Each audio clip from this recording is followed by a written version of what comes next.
আসসালামু আলাইকুম সুপ্রিয় দর্শক মণ্ডলী। গুম জীবনীর ভাব যখন গাড়ি চালাতে নেই তখন ওভারটেকিং নিষিদ্ধ এলাকা, রাস্তার বাঁক ও সরু ব্রিজে ওভারটেকিং করবেন না। গতিসীমা মেনে চলি, সড়ক দুর্ঘটনা রোধ করি। আমরা দেখতে পাই বর্তমানে ইয়ং বয়সের যুবকেরা মোটর সাইকেলে গতিসীমা মেনে না চলে বিভিন্ন ধরনের দুর্ঘটনায় দুর্ঘটিত হয়।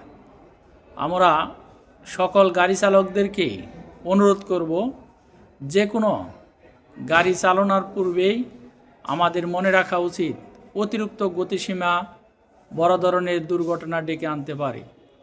আমাদের সকলের জীবন হোক দুর্ঘটনাবিহীন, সুন্দর, পরিচ্ছন্ন, এমনকি শান্তিময়, এই কামনা রেখে বিদায় নিচ্ছি।